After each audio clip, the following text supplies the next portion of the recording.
magandang araw po sa lahat. Magandang araw po mga lods, mga tambay, mga dyan,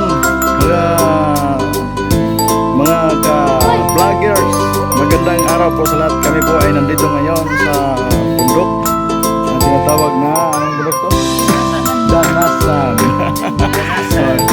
Ito po ay lugar sa aking asawang, sa kanyang ama at lahat ng mga kabanghayan. So tayo po ngayon ay maggagala dito sa bundok ng lugar.